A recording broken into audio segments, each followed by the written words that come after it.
Life inside the Bunker household existed in a delicate balance, stitched together by routines that were both comforting and chaotic. Each morning began with familiar arguments, comedic misunderstandings, and hurried preparations, revealing that beneath all the laughter and sarcasm flowed a deep concern for one another. But the household's emotional ecosystem shifted the moment Stephanie came into their lives. Her presence created new rhythms, new tensions, and new opportunities for growth, not only for herself, but for the adults trying to raise her. At school, preparations were underway for Parent and Children's Night, a seemingly innocent event that stirred powerful emotions within Stephanie. Her classmates chatted excitedly about duets with Mother's comic poetry, recitals, violin solos, and eccentric monologues. But Stephanie remained silent, painfully aware that she lacked parents to stand beside her. Her classmates possessed what she feared she never would, living supporting origins. Even though Archie and Edith treated her like family, she could not erase the feeling of being temporary. This insecurity became the invisible force guiding her decisions. Edith, recognizing her hesitation, eagerly volunteered to perform with her. She sang almost comically, slightly off-key, throwing herself into practice with enthusiasm born from maternal longing. She wanted desperately to fill the emotional void Stephanie carried, hoping that laughter could plaster over absence. Archie reacted predictably with irritation, sarcasm, and excuses to avoid the event. But below, his bluster hid vulnerability. Public settings forced him to acknowledge emotional investment. Children's concerts had always frightened him because they magnified parental pride, and pride in turn betrayed love. And love, for Archie, always carried the risk of loss. Their rehearsals filled the house with discordant melodies, infuriating Archie. But they also filled it with something rare, unself-conscious joy. The household, once rigid in its routines, vibrated with playful energy. Stephanie, embarrassed yet excited, found herself smiling without command. Even the complaints were comforting. They were proof that her presence mattered enough to disrupt. Then, crisis struck. Edith lost her voice. To the household, this was not merely inconvenient, it was symbolic. Edith's voice was the emotional engine of the home. Her laugh warmed rooms, her songs softened tensions, her gentle reprimands settled arguments. When that voice disappeared, silence thundered. Stephanie panicked, worried not only about the school event, but also about the fragility of the woman she had grown to love. Physical illness often triggers emotional panic in those who fear abandonment. Archie, forced into urgency, rushed to retrieve medicine, muttering about ancient family anecdotes of near-fatal silence. His humor thinly masked fear. With Edith unable to perform, the spotlight turned painfully towards Stephanie. Terrified yet determined, she considered performing alone. She weighed humiliation against disappointment and chose bravery. Archie refused to attend, claiming dread of children's performances, but the deeper truth was that he feared witnessing vulnerability. The very thought of watching Stephanie tremble on stage felt like an indictment of his own inadequacy. He feared he would not know how to comfort her if she failed. Stephanie performed alone and triumphed. She won first prize. The auditorium echoed with applause, not only recognizing her talent, but affirming her worth. Yet when she returned home, eyes bright with pride, she found Archie absent. The father figure she wished to impress had robbed himself of the chance. Only later, ashamed, did he apologize. This moment illuminated a universal truth: children require witnesses. Achievements feel hollow when not validated by those we love. Soon after, romantic turmoil entered the household with the arrival of Albrecht Klemmer and his fiancée Judith. Their relationship teetered under the weight of nostalgia.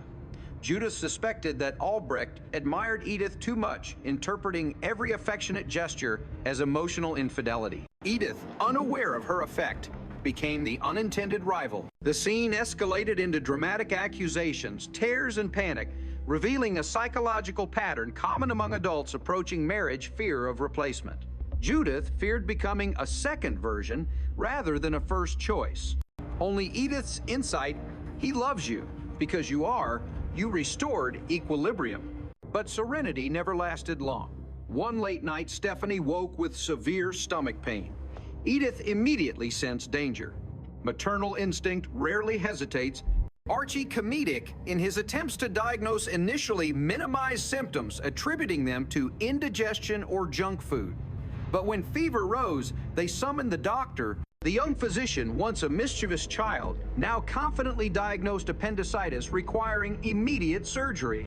Archie resisted, insisting on second opinions, distrusting new medical practices, and worrying about finances even as time ticked toward rupture. This hesitation nearly cost Stephanie her life. When the appendix burst, ambulance lights sliced through the sleepy neighborhood, illuminating both urgency and guilt. Archie paced anxiously while Edith whispered prayers. Guilt flooded him when the doctor emerged with news that the surgery had succeeded. Archie attempted humor to mask remorse, but Edith saw through him. He admitted for the first time in years that he had been wrong. It was a humble confession, monumental in its vulnerability. Then came Stephanie's 10th birthday. The hospital room transformed into a makeshift celebration, cake candles, soft singing. When asked her birthday wish, she whispered that she wanted her father to be there. The statement broke the room's warmth. No amount of affection could erase bloodline longing. Emotional displacement hurts even in the presence of love. Returning home, the household began noticing missing objects, socks, egg timers, war medals. Each disappearance sparked suspicion. At school, items vanished from a teacher's desk and reappeared in Stephanie's possession. The principal summoned Edith and Archie, presenting evidence. Archie defended her, fiercely insisting innocence. But when they searched her room, hidden among clothes and keepsakes, they found everything: the stolen items, the borrowed memories, the symbolic anchors. Confronted, Stephanie confessed. She feared the household would someday send her away, that she needed pieces of them to remember. Her logic was heartbreaking. Possession equaled permanence. Archie's harsh words about temporariness had burrowed into her psyche. Children translate possibility into inevitability. Adults forget that joking about abandonment can fracture trust. Archie's punishment was stern but wrapped in love. No TV-restricted outings, bland food. He used discipline as proof of responsibility. Edith offered emotional repair. The dual approach mirrored ideal guardianship structure and compassion. When it was over, Stephanie promised never again to take what was not hers. She asked timidly if she could stay forever. Archie muttered awkward assurances. That was enough. As winter settled, the household found a new normal. Evening laughter returned. Edith teased Archie about his cold feet. He grumbled theatrically. Stephanie began sleeping soundly again. Emotional storms leave behind clarity. The crisis, though painful, had strengthened their bond. Yet the narrative's truest lesson revealed itself quietly. Family is constructed not through blood, but through choice, sacrifice, and empathy.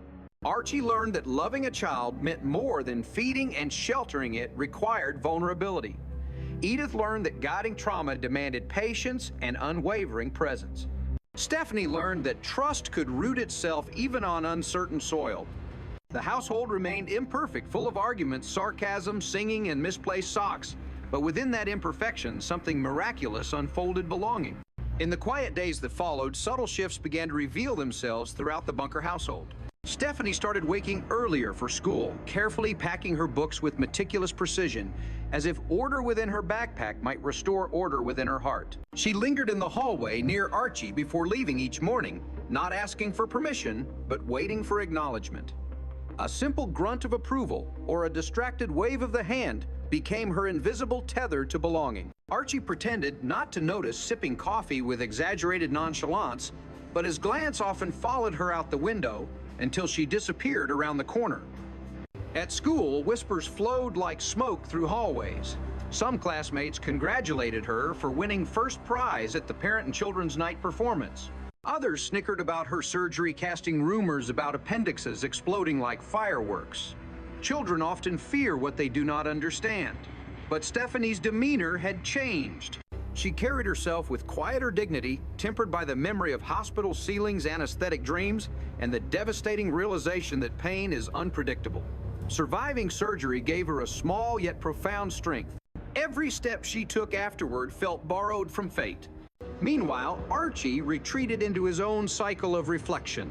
Sitting in his worn living room chair, he found himself thinking about fatherhood, not as a title, but as a responsibility. Memories of his daughter Gloria surfaced: her tantrums, her brilliance, the way she pushed and pulled affection-testing boundaries. With her, he had always been certain. She was his, unquestioned by blood or legality. With Stephanie, he feared the unpredictable shadows of custody, abandonment, and sudden loss. He had not chosen her arrival, yet he found himself choosing her every day. He replayed the moment when the doctor announced the appendix had burst. He remembered the cold sweat at the base of his neck, the tremor in his knees. In that terrible pause before the verdict, he understood the raw terror of love. When something becomes vital, the world becomes hostile. He swore quietly that he would never let hesitation jeopardize her safety again. But he would never admit this aloud. Vulnerability in his mind remained weakness. Edith sensed this silent evolution. She began leaving small notes on the refrigerator, reminding Archie of Stephanie's recital-scheduled dental appointments and favorite snacks.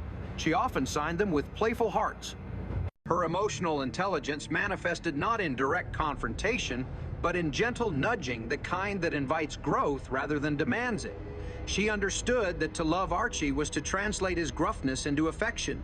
She hoped Stephanie would learn the same dialect. One Saturday morning, the household gathered in the kitchen for breakfast. Pancakes sizzled on the stove, and Edith hummed softly while flipping them. Stephanie poured orange juice with a careful hand glancing toward Archie, waiting for the inevitable joke about pulp and seeds. But that morning, Archie surprised everyone. Instead of grumbling, he asked Stephanie how she was feeling. The question weighed more than the words implied. Stephanie smiled shyly and answered that she felt better. Archie nodded, then added that he had read in the newspaper about unnecessary surgeries costing billions of dollars. Edith rolled her eyes, but there was relief in his tone. He was offering reassurance disguised as skepticism. Later that week, the principal from school telephoned, again requesting a follow-up meeting. Anxiety surged through the household. Had another theft occurred, had Stephanie been caught in another misunderstanding? But when they arrived, the principal praised her honesty. Returning the stolen objects had demonstrated maturity and courage. He noted that she had apologized sincerely, and the teacher had accepted. Archie's chest filled with pride, though his expression remained stern. As they left the office, he patted Stephanie lightly on the back, his touch awkward but full of meaning. Children learn affection through gestures, not declarations. In that moment, Stephanie felt seen. Outside, the school leaves swirled in the wind, signaling the arrival of autumn season of change. As they walked home, the sidewalk shimmered with crisp light. Edith spoke gently about forgiveness, encouraging Stephanie to speak openly whenever fears resurfaced. Archie remained silent, walking 2 steps ahead, yet slowing down whenever the girl fell behind. His body language betrayed what his voice refused to articulate. Over time, the emotional gravity of the stolen items faded, replaced by new household routines. In the evenings, Edith prepared dinners that reflected comfort, hearty soups, warm casseroles, homemade desserts. The smells infused the house with nostalgia, creating sensory memories that anchored Stephanie's heart. Food operates as emotional architecture. Through flavor, families construct belonging. Archie predictably complained about seasoning, then devoured seconds. This too was ritual. Some evenings, Stephanie sneaked into the living room to watch educational programming, fulfilling the terms of her punishment. She found surprising enjoyment in documentaries about animals, machines, and early civilizations. She learned about tribal rituals of adoption, where families welcomed outsiders through ceremony, granting them new identity, new names. She wondered privately whether she too might someday feel initiated into permanence. Meanwhile, Archie struggled internally with the concept of discipline. He believed that structure shaped character, but he feared becoming tyrannical. He wanted Stephanie to learn responsibility without associating love with punishment. He attempted awkwardly to balance authority with warmth. Occasionally, he would ask about her homework or compliment her singing, then quickly pivot into complaints about taxes or television commercials. Emotional whiplash became part of the household lexicon. One evening, Mr. Clemmer and Judith visited again. This time, the atmosphere was lighter. They brought pastries and stories about wedding plans. Archie still grumbled, but less fiercely. When Judith mentioned feeling insecure about her image compared to Edith, Archie interjected unexpectedly. He explained in his blunt way that love had nothing to do with competition. He spoke about grief memory and moving forward. His words surprised even himself. Judith nodded quietly, her shoulders relaxing. Sometimes the least intentional statements become the most healing. Later that night, after the guests departed, Edith remarked that Archie had spoken beautifully. He shrugged, claiming he merely said what everyone was thinking, but his eyes softened.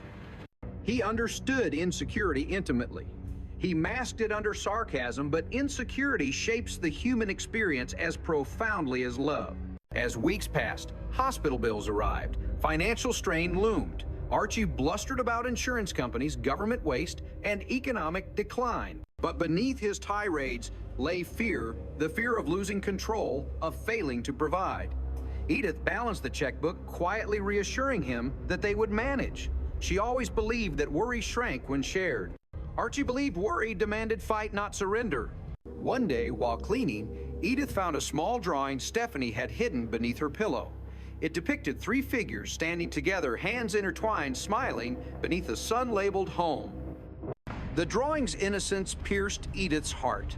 For Stephanie, home was no longer a building. It was the two people who argued, worried, laughed, and made pancakes. Edith folded the drawing carefully and returned it to its place. Understanding that children express emotional truths in colors, adults often forget how to see. Winter deepened. Snow draped the neighborhood in white hush. Warmth inside the household contrasted the chill outside. Archie complained about heating costs while surreptitiously increasing the thermostat. Stephanie spent afternoons writing in a diary, recording secrets she feared might overwhelm conversations. Her handwriting improved as her thoughts sharpened. She wrote about belonging, about recovery, about the moment she looked from the hospital bed to see Edith's teary smile. She wrote about Archie pacing outside her door at night, pretending to check the thermostat. A few days before Christmas, the family visited the laundromat. There they encountered Mr. Clemmer again this time, sharing news of his engagement ring. Their laughter echoed among washing machines, foaming detergent, and industrial dryers. Strangers smiled quietly at them, unintentionally witnessing a portrait of found family. Stephanie studied Archie's protective stance beside Edith, noticing how his body angled slightly toward her, shielding her subconsciously from potential threats. These micro gestures built trust brick by emotional brick. Back home on New Year's Eve, the family gathered around the television. Fireworks flickered on the screen, while outside distant echoes boomed across the city. Edith predicted good fortune. Archie predicted taxation increases. Stephanie predicted happiness. Their predictions reflected their personalities, shaped by trauma, responsibility, and hope. As midnight struck, Archie raised a glass awkwardly and clinked it against Stephanie's, pretending not to enjoy doing so. But his smile lingered longer than he intended. Months later, another minor crisis emerged when Stephanie came home saddened by a classmate's cruel comment. Children often weaponize words they do not understand. She retreated to her room feeling inferior, unwanted. Edith followed, offering reassurance through quiet stories of her own childhood insecurities. Archie hovered outside the door, listening, silently angry that someone had hurt her feelings. Emotional protection, he discovered, is not always physical. It sometimes requires patience. The next day, he walked Stephanie to school. At the gate, he pointed at the building and muttered something about big mouths owning small brains. Stephanie giggled. The comment did not erase pain, but it framed it differently. Humor became armor. Spring blossomed. Trees shed their skeletal outlines, replaced by vibrant leaves. The household shifted into lighter routines. Stephanie helped in the kitchen more frequently, learning recipes from Edith, each ingredient representing inheritance. Cooking transmitted cultural patterns, measuring affection in teaspoons and cups. One afternoon, while organizing old boxes, Stephanie discovered a faded photograph of Gloria as a teenager. She studied the expression, a familiar, stubborn smile, a flash of independence.